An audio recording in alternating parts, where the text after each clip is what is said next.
Buenas, gente bonita, y bienvenidos a su canal de consejos para escritores. Yo soy Lorena Amquie, escritora y asesora editorial, y por cierto quiero avisarles que mi agenda de servicios ya está abierta para tener sesiones presenciales para ayudarte con tus bloqueos o para estructurar tu novela, así como dictámenes o reportes de lectura y lecturas comentadas, que es como haber ido a un taller muchísimas semanas y tener toda tu novela comentada al margen para saber cómo la está leyendo, cómo la está recibiendo y digiriendo un lector neutral. Entonces todos mis datos están aquí abajo en la sección de servicios de mi página web lorenaamquie.com. Habiendo dicho esto, quiero agradecerle muchísimo a los miembros de este canal. Pronto viene otro video de respuestas a sus preguntas y de corrección de sus textos, pero hoy quiero hablarles de los tres enemigos principales de la creatividad. ¿Por qué?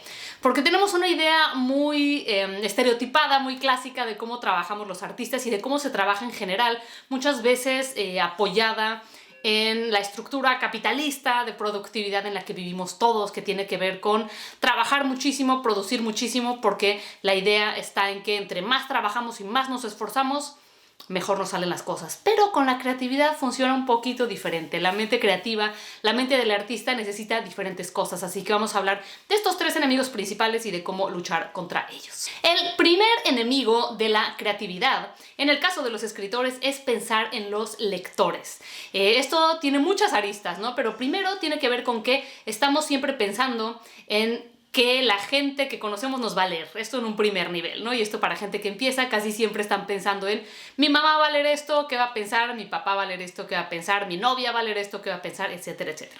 Este es el primer nivel de por qué es un enemigo el pensar en los lectores. Pero más allá, más profundamente, cuando estamos escribiendo, casi siempre estamos pensando en que nos lean, por supuesto. Todos queremos ser leídos, todos queremos compartir, pero el proceso de escritura tiene que ser individual. El proceso de escritura tiene que ser un proceso de búsqueda interna en donde no estamos buscando todo el tiempo retroalimentación. Y cuando estamos pensando en los posibles lectores, queremos complacerlos, porque queremos pensar que nuestro texto puede llegar a muchísimas personas y gustarle a muchísimas personas. ¿Quién no querría ser un bestseller? ¿Quién no querría ser exitoso, entre comillas? Digo entre comillas porque ya saben que yo pienso que el éxito es muy subjetivo, muy relativo y que se mide de muchas diferentes maneras para cada quien.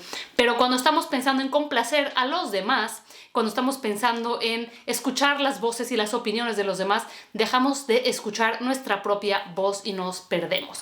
Paradójicamente, o no paradójicamente, cuando escuchamos nuestra propia voz es cuando más posibilidad tenemos de ser auténticos y de encontrar algo sumamente original que no va a salir cuando queremos darle gusto a todos. Tú piensa en tu estilo de vestir. Si le das gusto a tu mamá que te dice que eso se ve de una manera, si le das gusto a tu papá que dice que eso se ve demasiado atrevido, si le das gusto a tu novia que dice que no le gusta el color verde, y empiezas a darle gusto a todos, acabas ni sabiendo cómo vestirte, ni sabiendo cómo te gusta, y seguramente con una mezcla de estilos y de cosas que tal vez ya no tienen nada que ver contigo. Es un ejemplo estúpido, pero quiero transmitirles ahí, ya saben, como siempre estoy dando 1000 ejemplos y 1000 metáforas para explicarme. Uno tiene que ser capaz de distinguir su propia voz de las voces de los demás, y cuando estamos pensando en los posibles lectores y en sus posibles comentarios a lo que escribimos, esas vocecitas se meten en nuestro proceso creativo y nos arruinan porque estamos todo el tiempo censurándonos, tanto por contenido como por estilo, como por pensar en posibles reacciones de sensibilidad de gente que nos conoce. Y también esto, una arista más de pensar en los lectores es pensar si nos van a entender. Muchas veces he leído textos de escritores que comienzan que sobreexplican muchísimo las cosas, sobreexplican sus tramas, sobreexplican a sus personajes, sobreexplican lo que está ocurriendo en general porque temen que el posible lector no lo entienda. Y eso acaba sonando condescendiente. Esto también ocurre con novelas que tienen algún tinte didáctico que no debería de existir. A mi parecer, por ejemplo, en las novelas juveniles se suele dar mucho, en los libros infantiles, de querer darle una lección al lector. Y entonces, cuando estamos pensando en este posible lector y lo que podemos enseñarle y lo que podemos darle de mensaje, nos volvemos condescendientes, y los lectores detectan esto. Los lectores jóvenes, sobre todo, tal vez no podrían decir exactamente qué detectan, pero lo detectan de una manera intuitiva y rechazan este tipo de literatura didáctica, pedagógica, con una moralina detrás. Tú escribes para ti y piensas en un lector ideal. ¿El lector ideal quién es? tú. Entonces no pienses en cómo puedes ayudarle a alguien, cómo puedes enseñarle a alguien, cómo te pones en un plano superior a tu lector pensando que tú tienes algo para enseñarle. No pienses en tu lector en absoluto, piensa en tu único lector, que importa eres tú.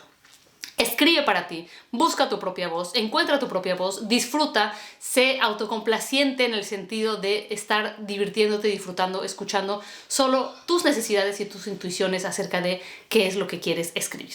Un enemigo de la creatividad es esta censura y esta complacencia de nuestras posibles audiencias o nuestros posibles lectores.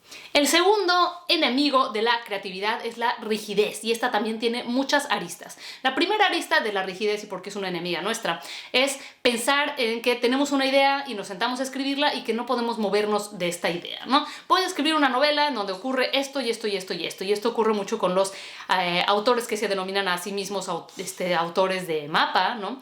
Que quiere decir que van siguiendo una línea específica de qué cosas tienen que ocurrir. Yo no escribo así, claro que hay que tener un plan, hay que tener por lo menos un A y B, o sea, un punto de partida y un punto de llegada, pero en medio pueden ocurrir muchísimas cosas. Y muchas veces el propio texto, los propios personajes nos van guiando. Y cuando tenemos una rigidez que no nos permite salirnos de estas líneas donde estamos coloreando, esto afecta a nuestra creatividad. La creatividad nace de la libertad. La creatividad nace de poder fluir con nuestras ideas, poder fluir con lo que los personajes nos están dictando. Otra arista de la rigidez son los plazos, ¿no? Decir, voy a acabar una novela en X tiempo, o mi novela tiene que medir esto, o en mi novela tiene que pasar esto. Todas esas cosas que nos ponemos como expectativas de entrega, de tiempos de entrega, de número de páginas, de número de capítulos, de número de personajes, todas estas cosas está bien para un inicio, ¿no? Para un punto de partida, pero después tenemos que relajarnos y saber fluir. Igual que como en la vida nos dicen que si queremos hacer reír a Dios, le digamos nuestros planes, porque Él se va a encargar de demostrarnos que por más planes que hacemos, la vida nos presenta diferentes obstáculos y diferentes líneas por donde podemos movernos. Con la literatura ocurre exactamente lo mismo. Tú empiezas con una idea, pero tienes que ser capaz de moverte, de rigidizarte, de darte cuenta que tal vez tu personaje no va por ahí, que tal vez tu acción no va por ahí, que tal vez lo que pensaste que iba a ser el final de tu novela en un inicio, pues ya no tiene lógica por dónde se fue tu trama. Entonces esa rigidez tiene que ver, nos bloquea la creatividad, porque no estamos permitiendo justamente que esta creatividad, que es la que nos da ideas diferentes, que es la que nos inspira cosas porque seguimos moviéndonos en el mundo, ¿no? Tú tienes una idea rígida de cómo van a pasar las cosas en tu texto, pero después de eso, lo que estás escribiendo en un proceso de novela, 6 meses, 8 meses, 1 año, 2 años, la vida ocurre, nuevas ideas pasan por tu cabeza, hay procesos nuevos, hay temas nuevos que están dentro de tu alma y que quieres explorar, tus personajes evolucionan, tu estilo evoluciona, también la rigidez en estilo es algo que tenemos que poder cambiar, toda la rigidez en estructura, en tono, siempre escrito en primera persona, pues tal vez esta novela te pide otra cosa. Siempre escrito en pasado, pues tal vez ahora resulta que tienes que hacer otra cosa, ¿no? A mí me pasaba esto mucho con la rigidez de escribir en orden cronológico, ¿no? Yo nunca había escrito una novela en desorden, una novela que estuviera fragmentada o fracturada, y me costaba muchísimo trabajo ver los capítulos como células de un gran todo, que al final, cuando las lees todas en orden o en desorden, te dan una idea de la historia, ¿no? Pero una de las novelas que escribí resultó que necesitaba esa estructura fragmentada, porque no había una línea de tiempo rígida en mi historia. Simplemente iban ocurriendo cosas y era más importante ese orden aleatorio, que no era aleatorio, ¿no? Tenía más que ver con un proceso emocional que con una línea rígida de hechos. Y me dieron el mejor consejo, que ya me lo han oído decir en este canal algunas veces, que es: permite que el fondo determine la forma. ¿Qué quiere decir esto? Permite que la novela, los personajes y lo que ellos te están pidiendo vaya determinando cómo vas a contar su historia. Para eso hay que deshacerse de la rigidez. La rigidez es un obstáculo, es un enemigo de la creatividad. La última arista de la rigidez como enemigo tiene que ver tal cual con estar rígidamente sentados frente a una pantalla cuando las cosas no fluyen. Esto de decir, yo soy escritor y tengo que trabajar 8 horas al día porque a eso me dedico. Puedes trabajar 8 horas al día en diferentes cosas que son aledañas a escribir, pero eso de sentarte rígidamente frente a la pantalla cuando las cosas no fluyen, es una rigidez que tampoco te va a llevar a nada bueno. Esa necedad, esa rigidez, esa dureza de decir, tengo que trabajar en 8 horas, tengo que escribir un capítulo diario, La inspiración, la creatividad, las novelas no funcionan así. Muchas veces nos bloqueamos por esta exigencia, lo cual me lleva al tercer enemigo, que es justamente la autoexigencia. A mí me lo dice mi terapeuta cada semana que voy a terapia. Me dice, la exigencia es una agresión. Y yo no lo entendía muy bien y me defendía un montón de esta idea porque decía, la exigencia es lo que me ha llevado hasta donde estoy. Y ella me decía, no, lo que te ha llevado hasta donde estás es el trabajo, la constancia, el amor por lo que haces, la pasión.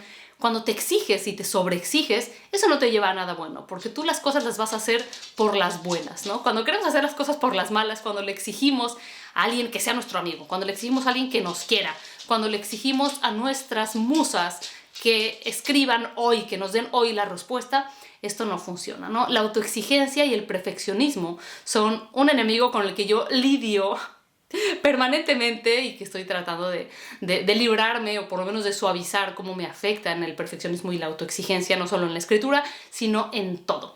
No esperes a que sea perfecto. La creatividad no nos entrega las cosas resueltas al 100%, nos entrega las pistas, las luces, los destellos de lo que nosotros tenemos que hacer y después estos destellos y estas pistas de lo que tenemos que contar o de lo que está en nuestra alma bullendo y que tenemos que encontrar la manera de contarlo, luego viene después, el trabajo viene después y ahí sí que puede haber constancia, ahí sí que puede haber perseverancia.